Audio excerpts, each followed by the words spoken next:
So you have a book endorsed by Jesus. I am so jealous. You know, there's two sides to media evangelization. And the one side is that many of our sisters are influencers. Can I have a picture with you? So I'm like, okay, sure, why not? K-pop demon hunters, we got to go back because you know why? That story, there's nothing Christian about it. It does have elements that you can put on a Christian lens, like a sacred lens on it, right? The publicist told me that many religious outlets refused to cover this because there was a lot of language and a lot of violence in the story. But then they missed the whole point. I can look past it to the story and what does it say about the human person and the need and the desire for something more than this world can offer. The artists, in many ways, are the prophets of the modern age. And if we can interpret it properly, it can draw us closer to Christ. For us, it's just we don't stop communicating. It's like St. Paul, the great apostle, right? You know, who was the greatest evangelizer of the ancient world. He traveled everywhere. And he used the media of his day. He was the first media apostle. We should be cultural mystics. So what do you mean by mystic, and what do you mean by cultural mystic? Mysticism is... Aloha, everybody. Hi, this is Dan Chun, co-founder of Hawaiian Islands Ministries, known as HIM for short. Hence, welcome to the HIM Ohana podcast, Ohana meaning family.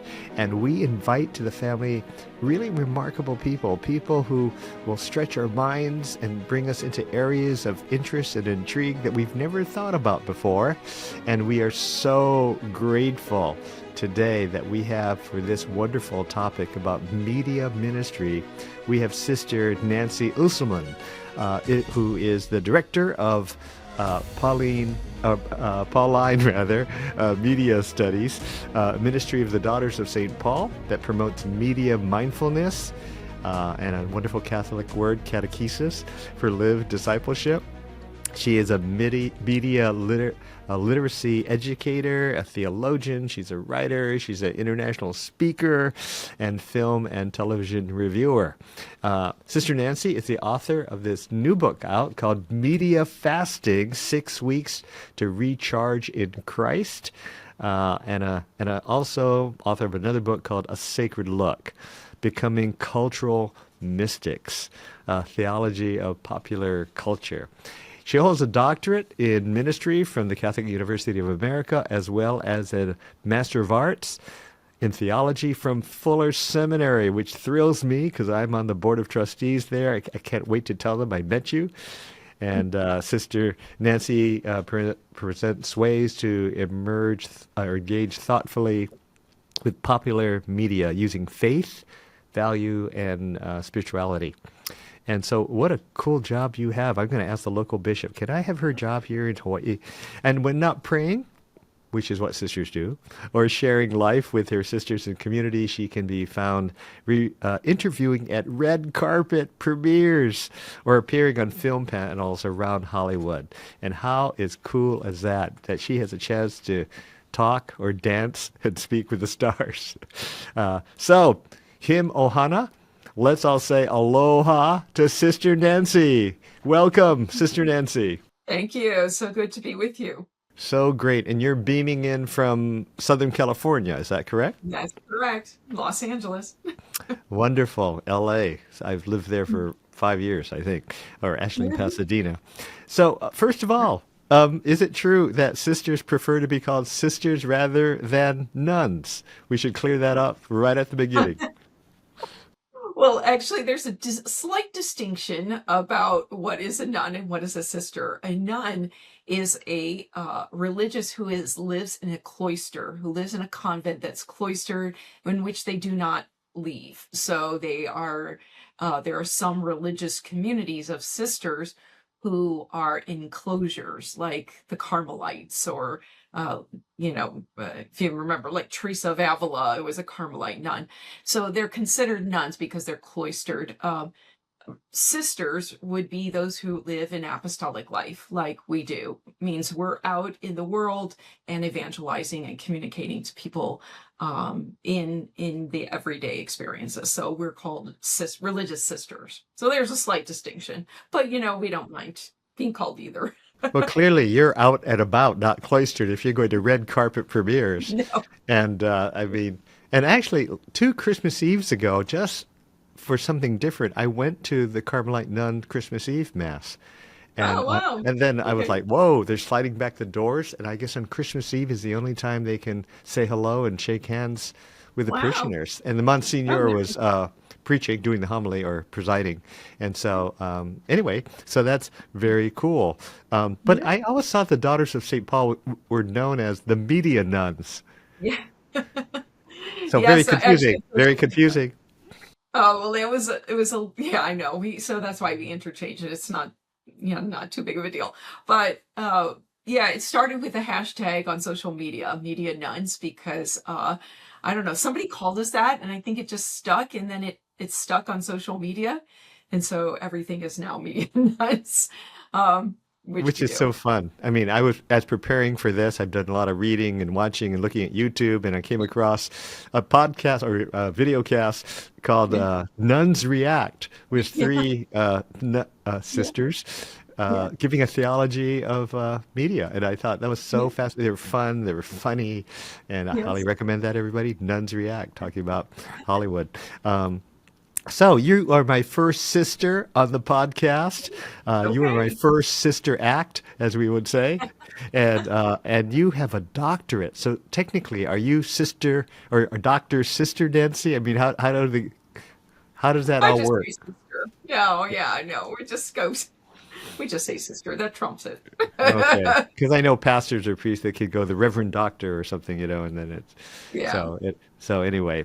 So your ministry is mainly in the area of ministry, which includes Hollywood. So Hmm. you are the real flying nun of Hollywood, and part of your job is to be on the red carpet during movie premieres, interviewing people. I mean, how much fun is that? Any fun or humorous anecdotes before we get on into the real ministry? I Oh, mean, what are any fun or humorous anecdotes from the red carpet? oh, there's many, but the funniest thing that has happened to me is that people see a nun at the along the line of the journalists. There's many journalists all along the red carpet, and they're all looking at me. And a couple of them came up to me and like, "Oh, sister, what are you doing here?" I'm like, "Oh, I'm interviewing. I'm a journalist as well." And then the woman says, "Can I have a picture with you?" So I'm like, "Okay, sure, why not?" So I've had people take pictures with me That's on the red great. Like, carpet. oh, there's Julia Roberts. Oh, no, I'm sorry, sister. I'd rather have a picture with you. So that is, But one time it was funny. It was Colin Farrell was on the red carpet, and they were, of course, being the religious entity that we're kind of like pushed all the way to the end of the carpet, and of course, like Entertainment Tonight and GM Studios, all of them, they get the longer times for interviews. Well, they took so long that by the time they came down to us, they were rushing to bring them into the theater to start the movie. And I saw the publicist push Colin Farrell along, ignoring almost half of the red carpet, all of us journalists. And I said, "Oh no, that's not happening." So I yelled out, "Colin, just one question."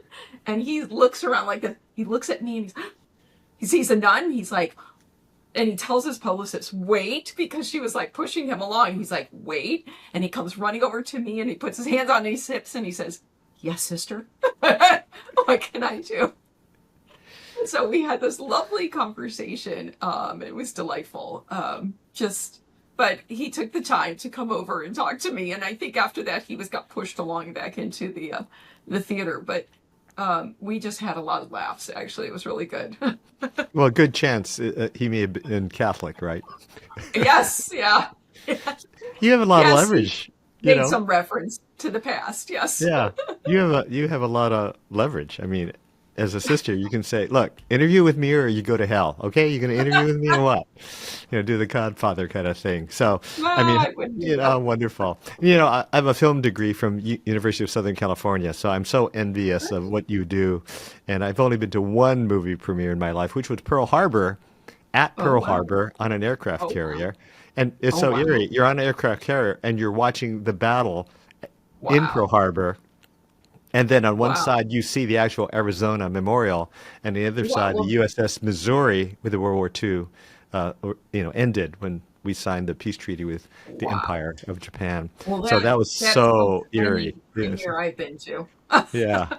I just like going there because all the stars show up. Ben Affleck and Kate Beckinsale and Josh Hartnett and Faith Hill singing. Oh, awesome. So let's delve into your fascinating ministry. And your bio says you promote media, mindfulness, catechesis for lived discipleship. Whoa, that's a mouthful. For us Protestants, let's start off. We'll parse this, baby. What does catechesis mean? Well, catechesis is really faith formation. It's the process of how we learn about our faith. And so that's from being from babies on to, wow, until the day we die. We're always learning. We're always growing. So there's processes of formation as we go along in our faith. And there's formal education, catechesis, especially those who are young, to receive the sacraments that they Hmm. have to be formed in Hmm. the faith. So that's really what this is about. But media mindfulness catechesis is really about starting with the popular cultural stories, that being a way to engage people, to say, okay, this is what they're watching, this is what they're engaging with every day, this is what they're listening to. um, what about that can speak to us about God? What about that can speak to a theological perspective on life? What does that say to us about the human person? And let that be the starting point for our faith formation, our catechesis. And so it's not removing our faith life from our everyday media experience, but in one way we're integrating it. We're bringing it together so that our lived faith, that's the goal of catechesis or faith formation, is so that our faith is lived in our everyday life. Well, our everyday life now is a digital life, so it has to be integral. Wow, and I love the phrase lived discipleship. It's not like discipleship's put on a shelf. No, Right. live that out, baby. Walk, Yes, you know, exactly. walk and talk similar in the same way. And so that's incredible. And to think about, especially for Protestants for the longest time, and maybe for Catholics for the longest time, going to the movies was considered sinful, right? Mhm. And yet you are going straight in there and saying, no, we want to interpret and engage and understand it and be wise about it. Right. And that's part of our lived discipleship. Again, Right. what a great ministry you have, man! If I were to Mhm. live life again as a Catholic, I'd ask to for be the papal nuncio for media or something, for the Ah, Protestants. No such title, but anyway. yeah, no. And so incredible. Now, you also say in both of your books, we should be cultural mystics. Yes. And, for some people, when they hear mystics, they think of mysticism. They may think of, New Age or non-Christian. So what do you Mhm. mean by mystic, and what do you mean by cultural mystic? Mhm. Sure. Well, if we take it really from a Christian perspective, mysticism is about a direct encounter with the divine that is transformative, a direct encounter with Christ that transforms us and changes us. And that that's what the mystics, the great mystics, like a Teresa of Avila, like a John of the Cross, some of these great mystics, Benedict of Nursia. I mean, some of these great mystics who really they've shared these extraordinary gifts that they've received from God in their spiritual life. But a mystic, as the theologian Karl Rahner would say, it's a mysticism of our everyday life. Basically, we all can be mystics wherever we are, however we find ourselves, in whatever vocation we're in, if we allow ourselves to be encountered by Christ to the point where it changes our lives, where it changes us. We are no longer the same person. We're no longer the same after encountering God in such a profound way. And that's mysticism, and that's a mystic. And we're all called to be mystics. We're all called to live our relationship with God in our daily lives, in our everyday experience. And so to be a cultural mystic is that we're experiencing God even within the media culture, even within the popular media stories. Kind of the same idea of the media mindfulness catechesis, how we're learning from what we're engaging with, and that can we see a little deeper into them? Can we grasp what is it trying to say about the human person? And even though they may not be, any stories may not be religious at all or have any elements of faith in it, but they do speak about our common human experience. And that could be the beginning of us to see how we can engage those stories with our faith. So it's like a starting point. It's like we have to look deeply, though. It takes time to really reflect upon that with a mystic's eyes, to see those stories. And not every story is perfect. Not every story is great.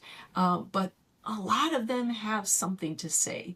Even I love this quote from John Paul the Second. Pope John Paul II had said, he wrote a letter to artists, and he said in there that even when artists reflect on the most or the darkest parts of the human person or sin, even in the depths of sin, they can speak to us of the human desire for redemption.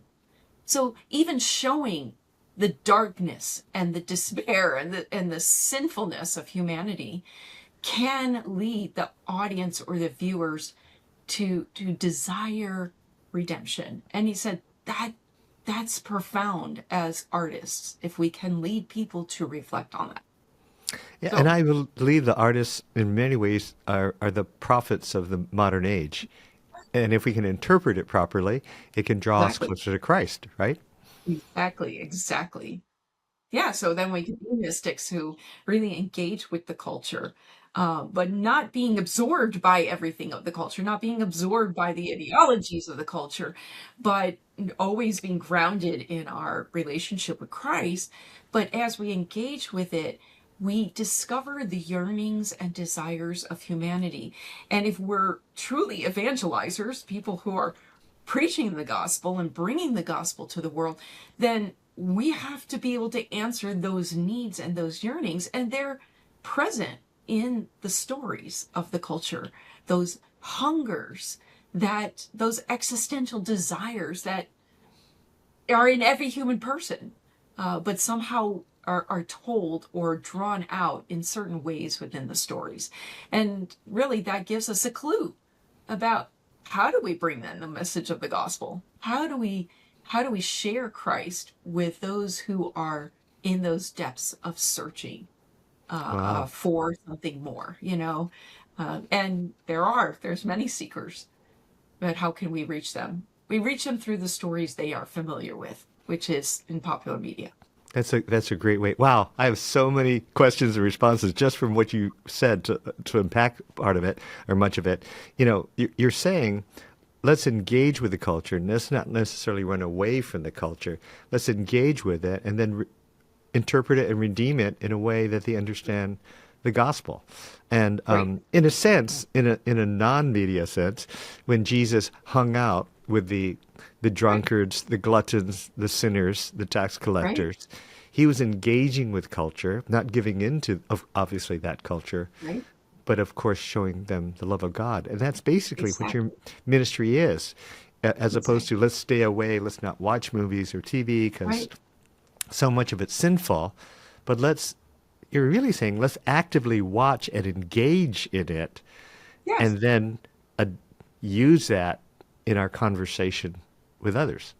Yeah, it's That, interesting because I was recently at a premiere for Moses the Black, and it's a beautiful story. Really, it contrasts the life of Saint Moses the Black, the Ethiopian saint from the fourth century, who was basically a gangster. He was a murderer. He was stealing, and or he just was, everything you can imagine he did. A very sinful life, and he had this major conversion a transformation, encountered Jesus and had this tremendous conversion. And then he became a monk and he had other followers. He became an abbot as well. But the movie contrasts him with a present day gangsters in Southside Chicago. And this gangster comes into, gets to know of St. Moses the Black through his grandmother, who apologizes to him saying, I think I didn't do enough to raise you right because this is how you're living. You're living as a gangster and it's a horrible life. And she slips him this icon, this holy card, this little card of an icon of St. Moses the Black. And it appears at different moments, and it's that image actually piques his interest to the point of where he changes his life. And it's such a powerful story of redemption, a powerful story of grace and how grace works in our lives. And anyway, I'm telling you the story because I went to the premiere and I met all these people who are great people, rappers, because, 50 Cent was actually one of the executive producers on it. And it's interesting because the publicist told me that many religious outlets refused to cover this because there was a lot of language and a lot of violence in the story. And I'm like, but then they missed the whole point. They missed it. If that's all you're looking for, you missed the most powerful story of grace. You've missed it. So I don't speak like that. I mean, I'm not a violent person. It doesn't make me violent. I grew up watching war movies with my dad, but that doesn't make me a violent person. So there's no correlation to that. But I can look past it to the story and what does it say about the human person and the need and the desire for something more than this world can offer. And it's a fabulous movie. Wow. But Is that on a streaming service now? Yeah, it was in the theaters. It's actually in theaters. Oh, so I wonder if it's on a Yeah. streaming service now It bought up might by be coming somebody. soon. Yeah. Wow. Wow. That's incredible. And to, and by the way, yeah, our Protestant listeners out there or viewers, Sister Nancy has mentioned a lot of saints, and you're going, I don't know who Saint Teresa of Avila is, Okay. and so there Sorry. is a wonderful no apology. There's a wonderful podcast called The Merry Beggars that Oh do yeah. tons of biographies of saints. So I actually knew of Moses the Black from that podcast, The Merry Beggars, Yeah, and it's they go nice. do dramatic with sound effects and music of a Right. zillion saints, and that's how you can learn a lot. And that's something the Protestants, we're Yeah. really weak on, the church fathers, the saints. Yeah. And so when you talk about mystical experiences, I just want to expand that a bit. Mhm. You're not talking Sure. about like a one-time thing, maybe like Saint Bernadette of Lourdes. You know, Mhm. the Holy Mother appears to Yeah. her several times, Sure. but you're saying every day be aware that the Lord can speak to us through the arts, and there's a message Yes. for us, and that we can transform and redeem for others. Yeah. Absolutely, absolutely. And mysticism isn't only just about receiving these extraordinary gifts. Some people have received some of these Hmm. extraordinary gifts and special graces and spiritual amazing gifts, but that that's not necessarily correlated with mysticism. Those are special gifts, but they don't make that a mystic. The mystic is that the mysticism element is that we're changed and we're transformed in our relationship with Christ. And yes, it's an everyday thing. It is not just a one time. We're called to be always working on that relationship and developing this intimacy with God, this relationship with Christ that changes how we live our everyday moment. And we're all on this path of conversion. It is an everyday challenge. It's not like we've made it. No one's made it until we die. And these great saints or these mystics of the past, they were people like us struggling every single day. And why we call them saints is because, well, but they made it. And they made it to the end still in that deep relationship with God, even with all the challenges of life. And that's incredible because what you're basically saying, there are some modern day parables called movies or TV shows Yeah. in which we can find spiritual lessons to Right. communicate to others. So you mentioned Moses the Black. Give us another film where would be an example of how you can take what is made by non-Christians or pagans, but it can be um, transformed into a different way. And so think of another film, and don't pick Sound of Music or Sister Act Oh, because yeah. at no fair there's Yeah. there's a sister in that.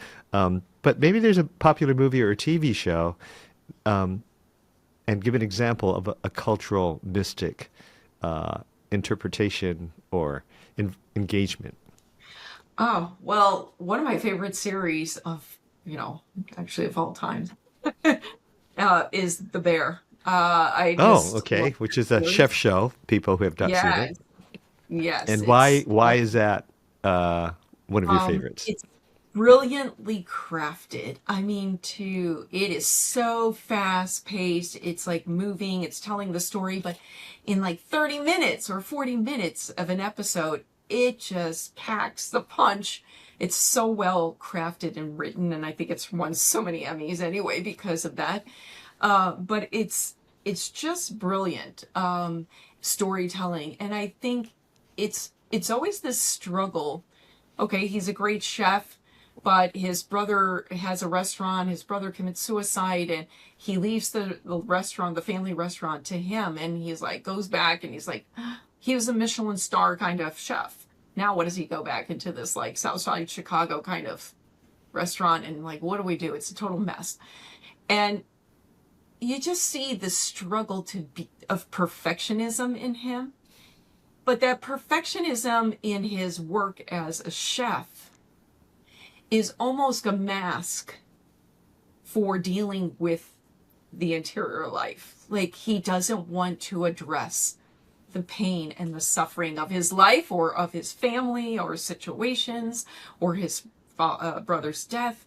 And really it's through little moments of just like kindness from another person or someone reaching out saying, just pulling him back into reality, not just in his own little world, but into the rest of the world, the whole wider world. That he starts to like almost break open his shell. It's fabulous. I don't know if people look at it, and there are little elements of like sacramental moments because there's an image like there's a statue or a picture of Jesus on the wall, in the restaurant of his brother's restaurant. Hmm. So they're a Catholic family without it kind of really being very played out. There's a ton of language. It's pretty crazy and Yeah, it's there's a lot of wild, swearing in that one. but it's just brilliant about the transformation of a person for the good. I just see in that story Wow. All beauty. right, I've never sat I down and see beauty. watched several shows, so Well, I've my seen other favorite is Better tidbits. Call Saul. That's my other favorites. But I'm sorry. What is that um, called? my other favorite is Better Call Saul. That series was phenomenal. Breaking Bad, Better Call Saul, and it's crazy. All these violent things I know. this year. So you're going to say I love Squid Game, or something. Well, she did see Squid Game. That's kind And of so is that interesting. redeem? Can you find redemption in that? I mean, golly, people are I like don't know. getting Kind of gave wiped me the out. creeps. Yeah, It made yeah, me feel creepy. yeah. It Well, felt very vengeful. I don't know.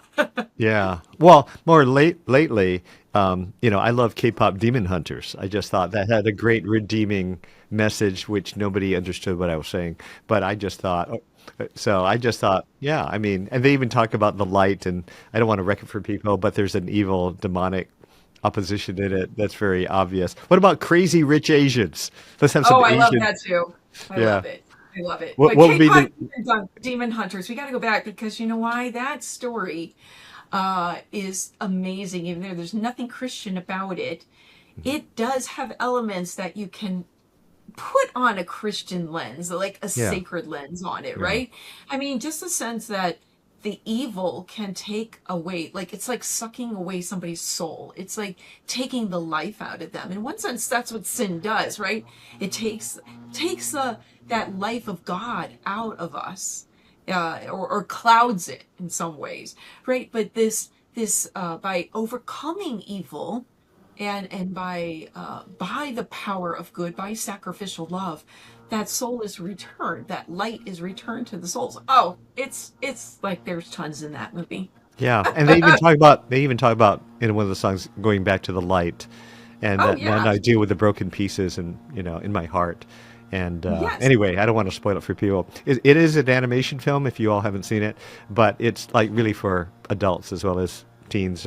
And the monsters, the demons are not that scary for I don't think for kids, Right. but there's a lot of good in there. But you know, most people who have seen it love it, but not all have Yes. seen that. So let's talk a bit about the founder of the Pauline family. Okay. Do you call him Saint James Abarioni, or you call him Blessed? Yes. But tell us, he died, for those people who don't know, he died somewhat recent, well, 1971, Hmm. and he's the founder of the Pauline family, which includes the Society of St. Paul, which you are part of. And I think there's like 11 or 12, I don't Yeah. know what you call them, 10 orders? total. 10 10 orders, you call them? organizations. We tell Well, 10 religious organizations that he religious founded. organizations. And So you are some are, FSP. And tell us what yeah. FSP stands for. We're daughters of St. Paul, but because we were founded in Italy by Blessed James Yes. Alberione. He was a There he is. priest There's his picture. from northern Italy. So our in Italian, daughters of St. Paul is Figlie di San Paolo. So that's why, because we're an Italian order of Right. sisters, although we're all over the world, we use the original first letters of those words, Right. Figlie di San Paolo. But he founded 10 congregations and 10 religious institutes that comprise the Pauline family to really be St. Paul living today. That's his whole view. Because he, back in 1914, he started with the Society of St. Paul, which are the priests and brothers, and then us, the daughters of St. Paul, in 1915. He founded, and then everyone after that. But he founded us really specifically to be evangelizers using the media as a way to bring the message of the gospel to people today. And at that time, it was the press. But he didn't see that that was only what was happening. He saw changes coming in the world. And as soon as radio was available, as soon as, television, film, everything, he took on every means as opportunities to reach people with the message of the gospel. He was one of the first biblical filmmakers in Italy in the 1930s. Like, he was making movies right away as soon as it started, right? In the 20s and 30s. So That, it was significant for the Catholic Church, especially because people were reluctant to see these, new technologies. What do you do with this? But actually, he was the one in the church to say, no, we must use these means. Always. These are human, the technological advancements, but with human ingenuity that God has given us. And so we have to use them for the gospel. So he founded these 10 institutes to do that, to be evangelizers within the media culture. And not only to make good media, but also to be media educators, helping form people who are both the creators and the viewers and consumers of media, to be critical engagers of the media messages that we hear and experience all day. But so, yeah, so he was kind of revolutionary in the church. well, he's kind of an incredible entrepreneur, is a missionary zeal. I mean, to think, just to explain to some of the people, some of the organizations, he goes, we should have one just for women and work on women's ministry. Oh, let's have one for men's ministry. Let's do one for family ministry, but it was actually way back. I think it was December 31, 1900. He had this profound prayer experience that shaped his life to then evangelize using modern means of communication. So think about that, everybody. This is 1900, right? So you had the printing press, right? You had that kind of media, but then he had the foresight to say things are coming down the line, and we should do everything possible to convey the gospel of Jesus Christ. And he said our apostolate will never grow old, for when new means of communication are invented, we will use them. That's crazy. That's crazy. He had that foresight. In 1900 it started, and then you said in 19, when it was 12 or something, he then more formally. So tell me about Daughters of St. Paul. I mean, a lot of people don't know about Daughters of St. Paul, but I think back in the 70s, they started using, I know people, the younger people are going to laugh, film strips and 16 millimeter film and slides. But they that was a contemporary cutting edge at that point, right? Animated movies, they got into that. And so explain how that grew. It was the 70s, and then I know Daughters of St. Paul did concerts too, I think, Yeah, recording music. yeah. So tell us about how the Daughters of St. Paul of the Catholic Church really got into media.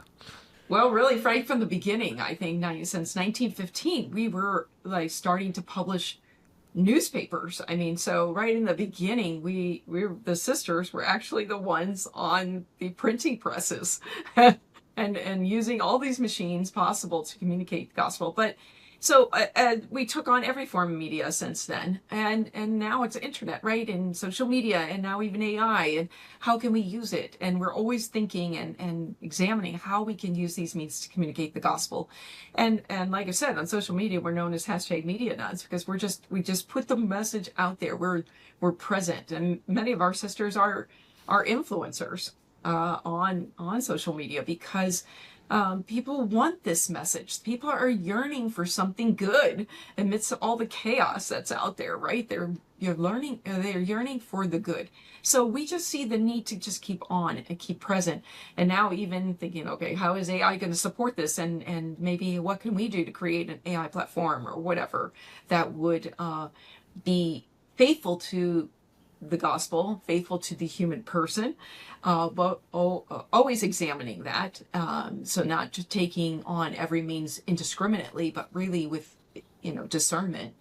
Um, I think it's just, what it is for us is just we don't stop communicating. It's like St. Paul, which is our patron, St. Paul, the great apostle, right? Who was the greatest evangelizer of the ancient world. He traveled everywhere.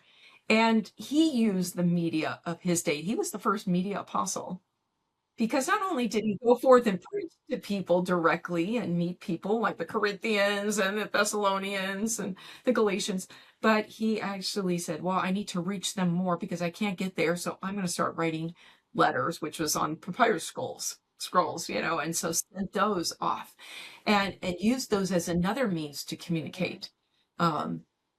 Long before the printing press, so he had to write out everything and had scribes to help him. But just to know that he was one of the first media apostles, the one to really use the means that he could to reach as many people as possible. And that's really what we do. And Alberione would say, if St. Paul were alive today, he would be before a camera, before a microphone. He'd be on podcasts. He'd be on television. He'd be on movies. He would be doing his own, on social media. He would be out there, just to think. So if St. Paul would do it, that's what we're called to.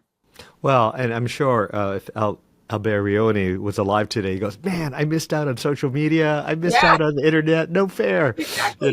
He would be so happy Exactly. about that. But I'm amazed, and Protestants may not realize this, the rise of media ministry in other areas besides the Daughters of St. Paul. There's a priest named called Mike Schmitz, and Ascension, and there's a podcast, not an app, of Hallow.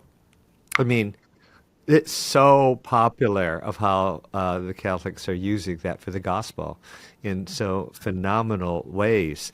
And in 1995, you all founded the Pauline Center for Media Studies, right? So that was a huge step to teach media literacy skills in proclaiming the gospel.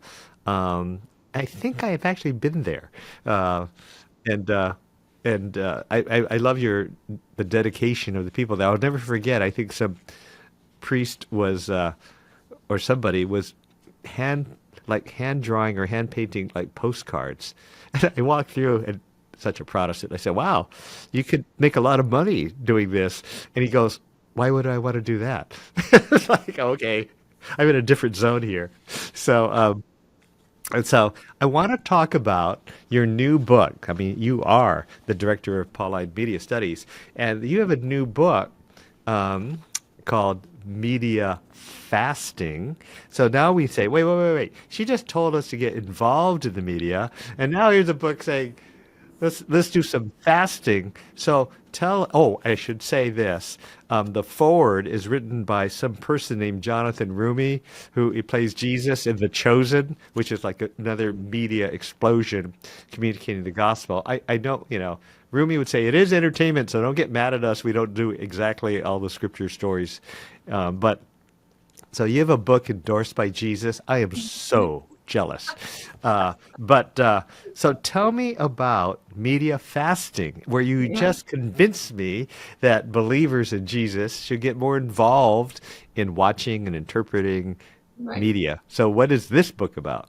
Okay. Well, And it just let me came just out. start. Just came out. I'm just going to start first with that. There's two sides to media evangelization. And the one side is that we engage with it, we participate in it, we don't remove ourselves from the culture, but we engage with it to be present there in order to transform it from within. The other side of the flip side of that is in media evangelizing is to knowing when to like pull back. And that is why I wrote Media Fasting, because especially in the world of social media, we can see now, like 20 years after that social media is created, we're starting to realize, like, oh, what is it doing to us? All these algorithms and like the constant information, the constant, oh gosh, suffering that we see around the world. I mean, how is that affecting our sense of empathy? It's changing us. It's causing anxiety. It's causing us to be, distracted. And so we're realizing all of this now, and then we're saying, well, what do I do about it? We're evangelizers within this, using these means, but I've got to take care of my own soul here now. I got to detox a little bit because it's just overwhelming and it can be so consuming and addictive. And so I wrote this book because I feel like it needed a spiritual sense to media fasting. There's a lot of secular media fasting out there that people are saying for emotional and psychological wellness, but it was just missing. It's a missing part of the human person, which is our spiritual soul, like a spiritual part. And so I feel like it's more than just detoxing our brains. We have to detox our souls too. And in order to kind of regain a sense of who we are, first of all, as human beings, but regain a sense of ourselves in Christ, to be able then to go back to it strengthened, but also transformed a bit, because we're not going to use it the same once we've done a media fast. So my sisters and I, we were doing media fasting. I think it's kind of like a natural part of us. We've all been realizing that how consuming it is. And as religious sisters, we have a regular schedule of life. In other words, we have time for prayer. We pray together every day. So we have a regular schedule. We work in our media apostolate, but we also have time for community. We have time for prayer. And so we're recognizing, though, how it can be even so consuming of our times. So we kind of start doing these media fasts, little things like, oh, I'm just going to delete Instagram from my phone so I don't feel tempted to keep going on it all day That's a long, big that's a big move though. That's a big move. Exactly. Or it may be just, I'm not going to watch any Instagram reels. Now, God bless all those who create Instagram reels. There are all good things out there, but sometimes it can just be a time sucker, right? You just realize you're consumed by it, and an hour goes by and you missed all your deadlines. So it's really about, but not only do we then remove what's problematic or limit our time on what media may be problematic for us, and that could be video games, it could be anything, right? It could be what's problematic. It could be Netflix. You watch one episode of a series, and the end, before you know, you're watching like 5 or 6, and it's late into the night, and then you got to get up early the next morning. So, like, what's the problematic? So that's why I wrote this book, to help us to do an assessment, to really examine what is going on in my media life, and to really make a plan, saying, how will I do this fast? And I say 6 weeks because, first of all, it takes about 6 weeks for us to form a habit, a really good habit. Right. And so I say, well, do that. And then not only that, but how do we pray every day through the experience? How do we invite Christ into the experience of our media fast, but not only what we're fasting from, but the rest of our media lives? So it's really about inviting Christ into our everyday media experience. And so, to be clear, your fasting definition is not cold turkey of everything, right? No, it would be pick that's and choose. impossible. Yeah, I mean, it's like fasting. People say, "Oh man, just bread and water," or "No bread and water for 40 days." Like, no, you could, like, how about coffee or something, Right, or right, maybe the news, or right, for right, 40 days of Lent. Right. I hate it right. though when people pick coffee. They're so irritable for 40 days. I I don't like. know. I They're know. I they're really totally a agree with pain. that. So, but yeah, so I love that, because the word that came to me as you're speaking is the word discernment. So when you're fully engaged, the discernment, what's being said, how can we transform that for the gospel? And then second, a discernment for me personally, is this too much? Too much Instagram, too much watching, 5 episodes in a row. And I need to have discernment to say, this has to stop. I know the Department of Education, nationally and locally, they're trying to say, should we say, kids, no cell phones for the time you're in school? Big battle. We're talking about it here locally in Hawaii, you know, and I think it's a good idea. But I'm sure parents say, oh no, we got to connect them. What if there's a shooting incident? We got to, talk to them. And worst case scenario, right? But we know how media affects our kids' thinking. They want things fast. They want things perfect, and it's creating these ridges in our brain of how we expect people to talk to us. And unfortunately, watching some of the news, oh, is that how? If our nation's leaders talk that way to people, then I can talk to people that way, or treat people that way who are different. And so it has an effect on us. And I love your words, self-assessment, because how is that affecting?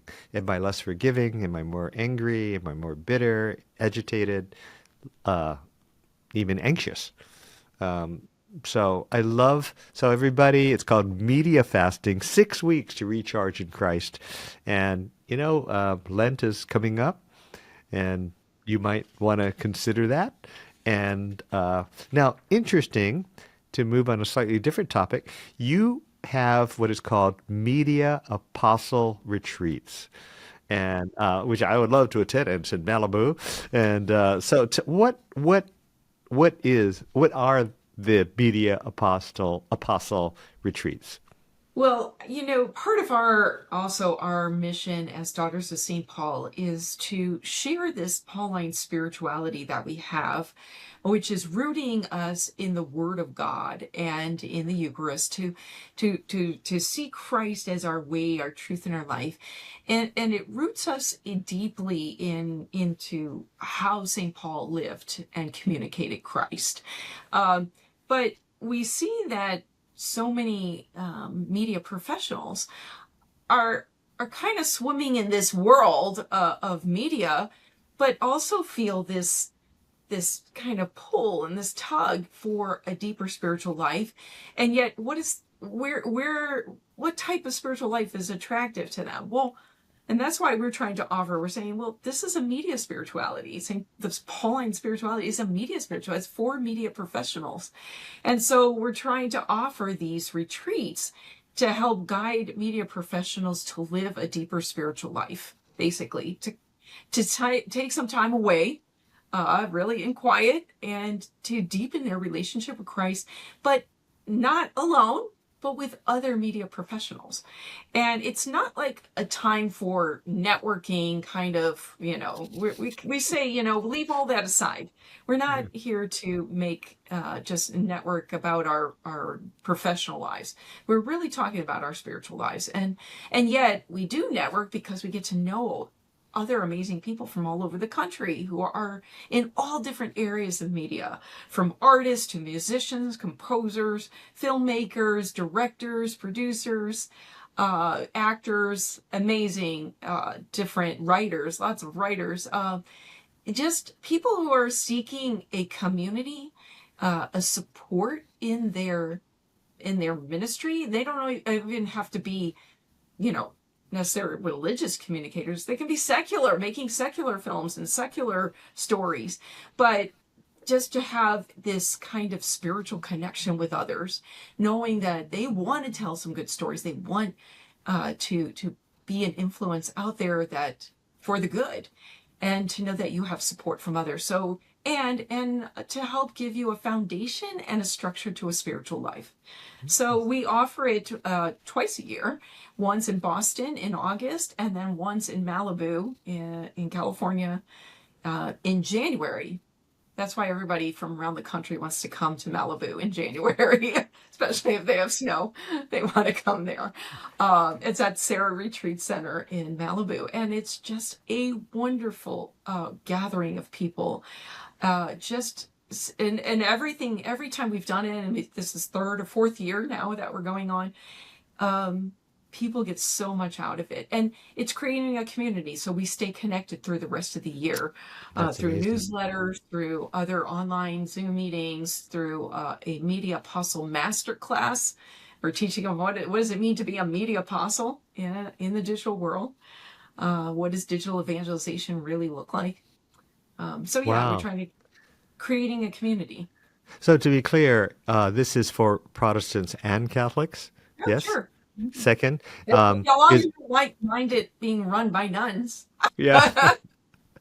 Yes. And then second, oh, you said none, not sister. Oh my gosh. Oh So, yeah, but not, yeah, but yeah, yeah, yeah, yeah, yeah, yeah. And then second, is it for veterans in the media, or you could be novice starting out?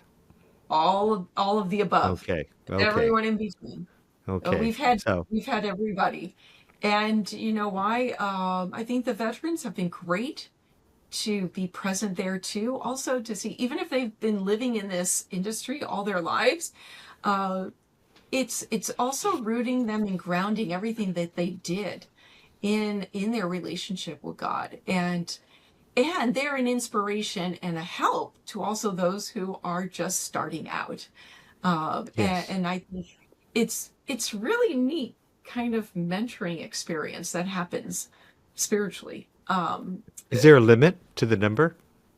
I mean, well, we have up to Because 60 at least in because Malibu. I think that's facility. how many. Right. Yeah, the Right. facility holds Right. 60. In So, Boston, about 70. So we've got space. well, so we need to make clear that, oftentimes Christians say, oh, the Hollywood industry is awful and evil and sinful. But we have to realize many in the industry are really trying to do good, and the Christians are trying to do good. And so Yeah, to make it all 100% black or dark and evil is really is just wrong. And right. especially the documentary filmmakers, they're normally trying to say something important about life, and also it sounds like we need to encourage those who are Christians in the industry because they can get beaten up a lot. They've submitted so many scripts and get turned down, or as an actor, they want a 5'7" blonde woman, and you walk into the interviews and like there are 100 5'7" blonde women, and you can say, there's no hope, and we forget that they need encouragement Right. also. I've learned that a lot from our common friends, Jim and Karen Karen. Cavell of the Hollywood Yes. Prayer Network, that Yes. they really try to pray for and encourage those in the industry, and I'm sure you do too. And we Yes. forget that we should never make it so either good or bad. 100%. There are a lot of good people in Hollywood trying to do the right thing and make a difference. And interesting, we talked about um, K-pop. What is it called? K-pop hunters? No, uh, and wait, what? Yeah, but if you hear their bios, a lot of them grew up in the church. Now they may not be churchgoers, but I think that affected them. And I would love to interview EJ. That like your lyrics sound very Christian actually, and your concept of evil and demonic world is very Christian. So I wonder if that seeped in somehow at an early age.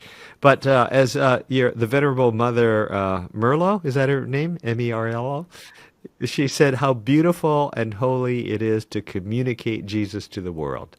What a great quote. And you're using every tool or method possible. Before we sign off and say aloha, Sister Nancy, anything else you want to add about your wonderful ministry or just your perception of media and what's happening? Well, I think because AI is like the newest thing and the thing that's actually either scaring people or exciting people or both, um, I'd say do not be afraid. I think that those words of Jesus to the apostles over and over again in the scriptures, I think we need to say, do not be afraid. Um, Use everything that the gospel that human ingenuity provides, but do so with thought and reflection and discernment, and always use it for the good. I mean, we have so many means and opportunities before us to be evangelizers. And I just say, don't be afraid. Maybe pick up a phone, maybe start a podcast, whatever you want to do.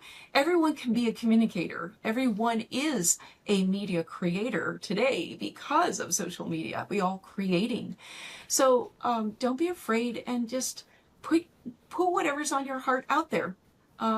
You want to feel like to communicate something about your relationship with God, then go for it. Do it. Don't be afraid. The more that together as Christians we can put the message of the gospel out there, the more that resounds louder than the evil that's present there. And that's because if we unite together and we do so, all wanting to communicate that message, we're going to be drowning out the evil one. And that's the goal. That's the Yeah. goal. We want the message of the gospel to be known and to be heard. And I think let's do it. Let's do it together. And to not bash one another. No need for that. Everyone is trying, and let's support one another in this ministry. Well, I love how you say that. Let's not give up the media industry to the prince of this world, and don't let Satan have that. And if we have enough entrepreneurs and creatives, we'll have more Star Wars and Lord of the Rings, which have Exactly. very strong Christian themes, especially Lord of the Rings. And so Yeah. that would be awesome. Well, Sister Nancy, what a blessing to have you part of the Hymn Ohana, part of our Thank family. you. And thank you for enlarging our world and understanding of something that affects us every day, media, and how we are challenged to have discernment of how to be Yeah. engaged, how to Okay. cut back or fast if we need to, and but how to interpret it for the good of the gospel and for our Lord Jesus Christ. So thank you so much. And I want to say Lovely. to our audience, if you like these interviews and others, subscribe, hit that bell, and follow us, engage, write some comments. So great to have you part of the Hymn Ohana podcast. And so for everyone, for Sister Nancy and I, we say aloha and thank you so much for being with us. Until next time, we'll see you. God bless you all. Bye-bye.